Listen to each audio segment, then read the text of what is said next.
มาเจนเนอร์ เห็นแต่น้ำโลกแม่น้ำโลกแม่ โอ้ยพี่ บอกว่ายังมา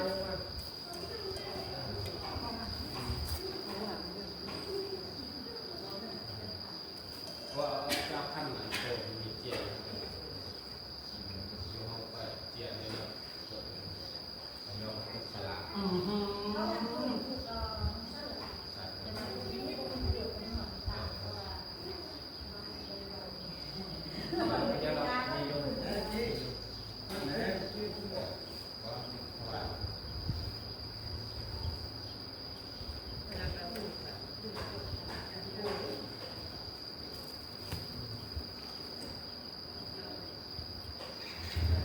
จ้อยจ้อยไปนะ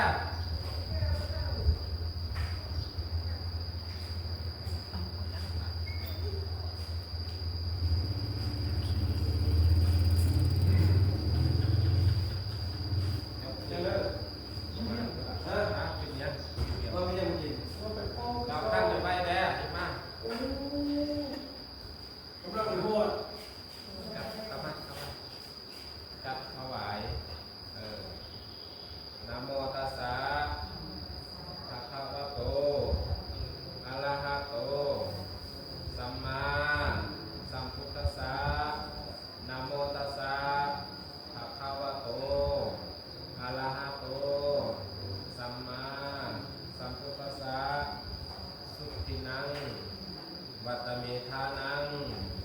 ทานังเมปานิสุทังอาสวะปัญญาวหังนิพพานะสังฆตังโหตุอนาคเตกาเลอิเมหิยังกัปปิญันตังอัญญานังวัตถุทานอันบริสุทธิ์อิทวัตน้อยขอน้อมถวายด้วยปัตตาอาหารไว้แด่พระสงฆ์ขอพระสงฆ์จงรับการรับแล้วขอบุญกุศลนี้ให้มาค้ำมาสู่ให้ครอบครัวข้าน้อยขอให้ปราศจากทุกข์ปราศจากข้อเข็ญปราศจากโรคภัยขอให้บุญกุศลนี้มาค้ำมาสู่ให้ครอบครัวข้าน้อยขอให้อยู่ดีมีแรงเจริญในสิ้นในธรรมให้ซื้อได้ค่ายมันให้มีโศกมีไสให้มีอายุมันยืนตลอดไปด้วยเถิดสาธุสาธุก่อนเด้อจีเข่งเงินถึงพร้อมเลยแบบมาแข่งเลยแบบมาจบอ่ะได้จิจบอ่ะอ่ะยกขึ้นใส่หัวฮะที่ท่านฮะศรัทธาแต้มหูเด้อแต้มหูใส่เทียมใส่เงินแล้วก็ดีผู้ค้าพอเป็นศรัทธาหนึ่งหูซื้อนามสกุลอายุวันเดือนปีเกิดก็ดีแล้วก็อยู่บ้านเมืองแฟนแล้วก็สาธุกับจบอันเดียวสองหูเอาเดี๋ยวฮะแล้วก็เงินเข็นแล้วก็แพ้พรจะนำมาเดียว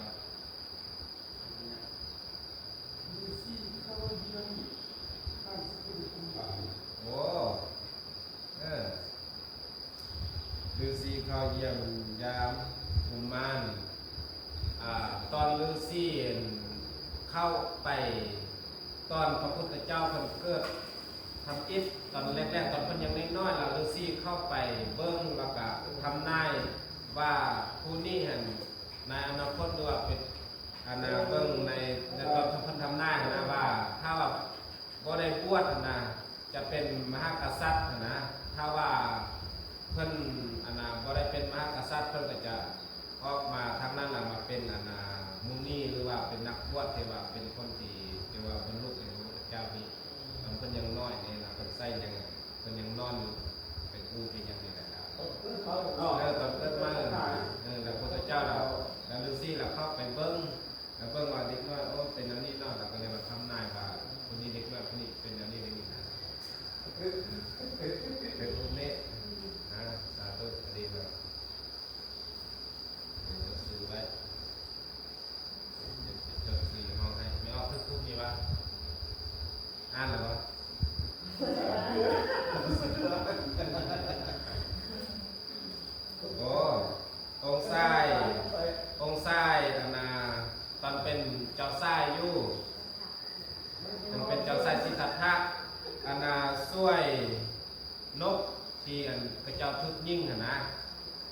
ทรายเนี่ยไปช่วยชีวิตนกฮั่นห้องตัวห้องเนี่ยเป็นตัวห้องอันนี้ก็ทุกตอนที่57ตัวทรงทรายนะช่วยชีวิตนกที่เพิ่นทึกยิ่ง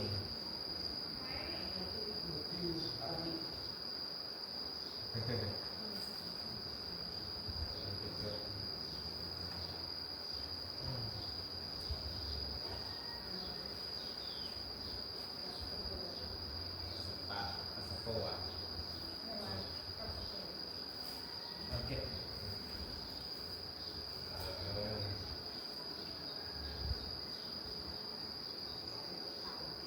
สะโพกเต่าอันนี้มันกัสโปเต่าก็คืออันนาใน10 ศาสตร์ของพระพุทธเจ้าเป็นอันแม่เรียกของเพิ่นนั้นเป็นเต่าตอนในยุคนั้นจะมีพวกในตอนนั้นพระเจ้าเรียกว่าพระเจ้า10 ศาสตร์เอง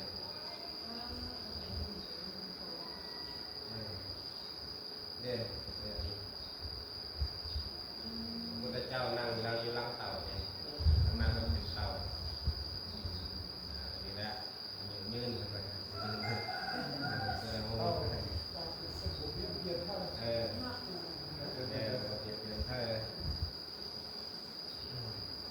เอาเงินเค้นนะใส่พร้อมกันถามก่อนทำทุก1 800,000ที่ว่าเราไปเอามากับมันน่า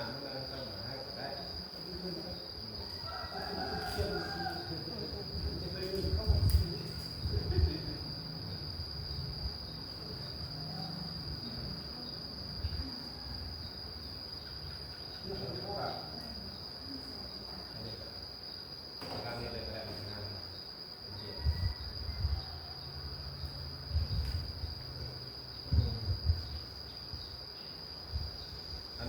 บิ๊กอยู่ฮันนี่ปะ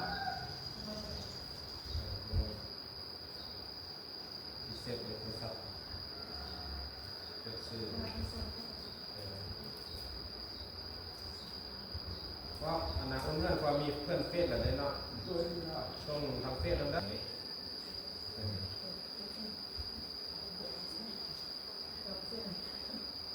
800,000ที่นี่ล่ะให้ตายเขาคืนใหม่เด้อ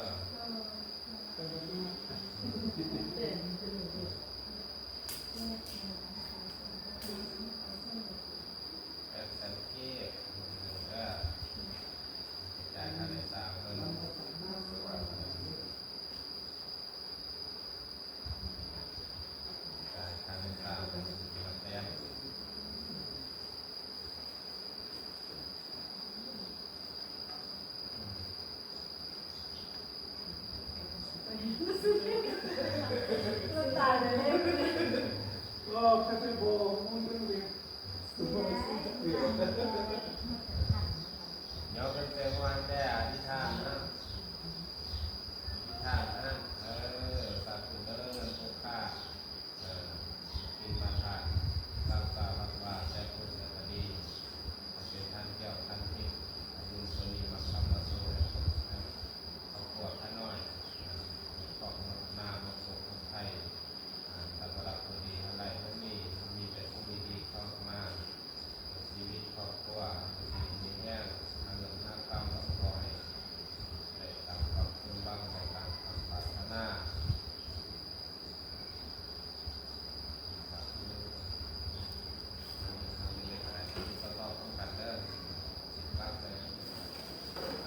จับเกณฑ์ทำกันเลยสาธุสาธุสาธุอนุโมทนามีลำยันเท่าไหร่เนี่ยมีลำยันเอานางนกเด้อนักพรยะถาวาริวาหาปุราปาริปุเรนติสังขลังเอวเมวะอิโตทินังเปตานังอุปกปปติอิสิตังปฏิตังมุหังกิปะเมวะสัมมิสันตุสัพเพปุริตุสังกปปจันโทปนะระโสยะถามณิโสติระโสยะถาสัพพิติโยวิวัสสันตุสัพพะโลกวินัสสันตุมาเตภวัตวันตารายุ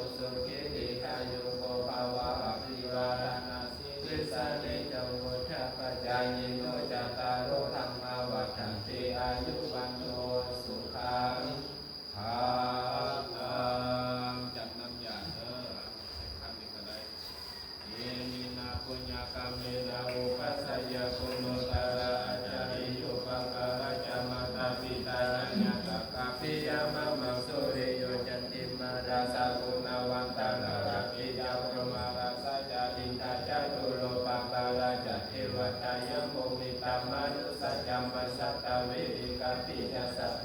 ตาทุเกวัตถุปุญญาเดวังกัตถะนิมเมสุขัญญาเทเวทาเปทุเขปะปะเปทาวมาตังอิมินานากังมินานิมินาโอเทเสตจักขิปะโหสุลาเปเกวัตันทุปาทานาเสทานังยิสัตตาเนหินาธัมมายาวาหิปานะโกมะมังนัสสันตุสัพพะทาเยวะญาทัสสะโตภาเวภาเวอุสุจิตาสัตติปัญญาสัตติโกยัมหินามาราลาภัมตุโลกัสสะกะปุญจาริเยสุเมปุทธาติปาวารุณัตโตธัมโมนะโตวารุตตมโมนะโภปัจเจกะปุจโตจะสังโฆนะโตตารุมะมะเตโสตัมมะนุภาเวนะมาโลกัสสังลาปันตุมานุภาปะตาจานิทุกขาปยาปัตตาจานิทายาโสกะปัตตาจานิโสกะหุตุสัพพิติปานิโนเอตวัตตาระหัมมินิสัมปะทังวิยสัมปะทังสัพเพเทวะอนุโมทันตุสาธุสาธุเด้อมณีขออนุโมทนาบุญและขอบคุณขอบใจนางศรัทธาครอบครัวขอบุญเพื่อนใส่อำพรและกับศรัทธาครอบครัวไม่ออกและกับศรัทธาครอบครัวไม่ออกคำล่าให้เป็นเจ้าศรัทธาแทนผู้ใส่อารามจิ้มจะมีหุกหนึ่งจำนวน800,000 กีบแล้วก็ได้มีศรัทธาถวายมักไม้ถวายข้าวเหลวฟื้นมื้อนี้ขอให้เป็นพันแก้วพันคิดขอบุญกุศลนี้ให้กระทำไปสู่ให้ครอบครัวเจ้าศรัทธาผู้ออกไม่ออกขอให้ปราศจากทุกข์ปราศจากข้อเข็ญปราศจากโรคภัยทั้งปวงขอให้ครอบครัวเจ้าอยู่ดีมีแห้งขอไปเมื่อไปเลิกขอให้ตลอดปลอดภัยสอบเงินสอบคำขอให้มาเงินมั่นคำให้ซื้อได้ขายมันก็มีแต่โชคแต่ใจมีอายุมันยืนสุขคนสุขาเขาสาธุถ่ายรูปไม่ได้ก็ยอดจะดูก็เลยไป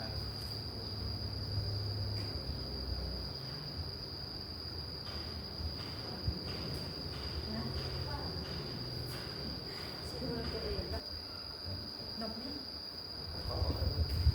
จะรับทุกนิดนึงเนาะ หนึ่งสองสามเบิ่งกล้องพี่แด้หนึ่งสองสาม มาเข่งกันมาจับอันนี้ก่อน มันจับ ไม่ออกละไม่ออกแล้ว จับ มื มื อ อ นี้ เลยดิ มาจับ2 คน อ๋อ มาจับอันนี้ก็แล้วกันมาจับนี่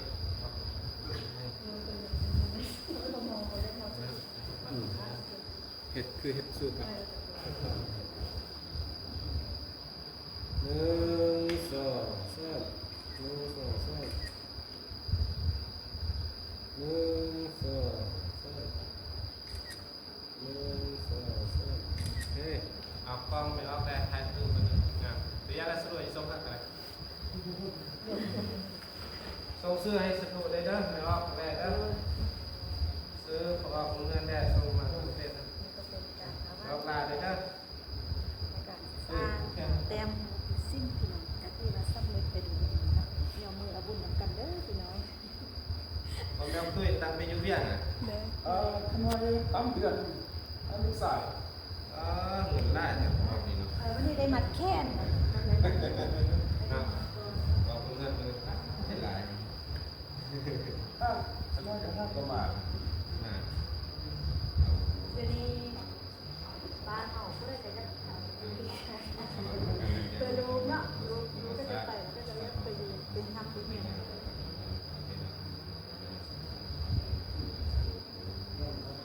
พี่เป็นเด็กลูกสาวทั้ง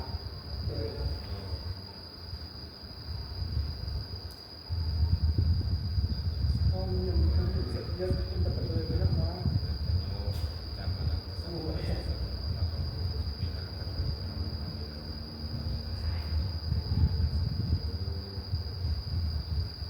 ดีมีเงินเด้อพบเจอได้ได้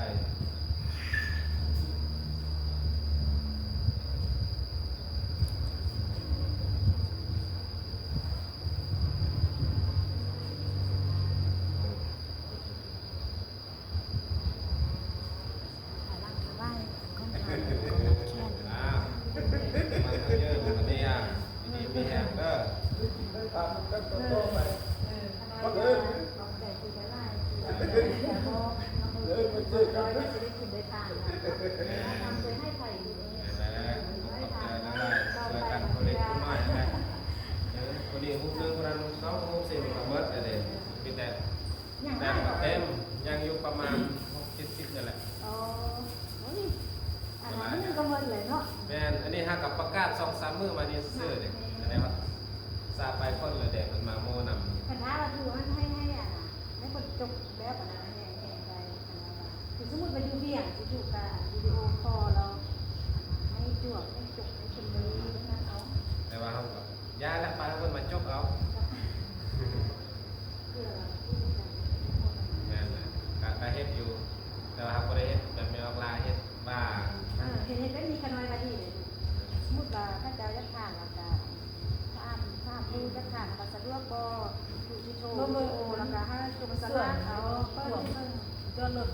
โอ้ห้า บ่ส่วนแมวคว่ำได้มาแมวค ก็ ว่ำ ไปแว่เราโชว์ห้าเป็นพอครับ เราข้าวเวียกที่ น่าจะมีย่างตาป๊อกพอขน้อยเลยถ้า ส่งออกแมวคว่ำได้เด้อสรุปสำนึกเป็นนะอีแต้มรูปได้แม่ออกพวงมีศรัทธากับไปจกรูปน้ำเพิ่นแม่เขาจะรูปจักยังหั่นนะ จะได้ลูกเคยอะไรเนี่ยถูก น่ะจะได้ลูกเคยแล้วอ่ะใครเสนอว่า ว่าใครจะ เบี่ยง ให้เวียงอ่ะก็ดีละเด้เนื้อได้ลูกเพิ่นเอาเนาะแต่มันแมวคว่ำนี่ได้ลูกเคยลูกเพิ่นได้เนาะ แต่ขน้อยนี่แหละก็ทำได้ ไปพี่น้องคำล่าสิค่ะพี่น้องเข้าไปเบิ่งว่าบอนที่คำล่าจะมาโมทนาอะนะหมูแตมนี่นะเพิ่นจะแตมใส่บอนได้เนาะพี่น้องอันนี้จะเป็นเพิ่นเอิ้นว่ากุฏิวัดที่เพิ่นจะสร้างใหม่เด้อพี่น้องคำล่าก็สิร้อยเข้านี่แหละแต่สร้างเพิ่นก็กำลังจะสร้างเนาะพี่น้องเนาะเพิ่นจะมาแตมใส่ในนี่เลยได้อโอ้อันนี้ก็ยังว่าเราประทานได้หนึ่งเพื่อที่เพิ่นประกาศใช้ทับใจกับแม่นเพิ่นจะมาแตมสะบอนนี่แตมสะฟ้านี่เนาะผู้ได้พูดได้พูดโอ้พอดีเหมาะพอได้เลยแหละเข้าไปหมดคือเที่ยงเลยถ้าก่อนเลยนี่ก็เป็นยอดโซฟาที่เพิ่นเยี่ยมไปเรียบร้อยแล้วพี่น้องเอ้ยอันนี้ก็เป็นนายสร้างที่ฮับเมาเพิ่นกำลังมาสร้างพี่น้องถ้าเวลาเพิ่นเฮ็ดแล้วเนาะคือสิห่วงเรื่องเลื่อมพี่น้องเอ้ยถ้ามีลวดลายแต้มใส่ผนังฝ้าเนาะ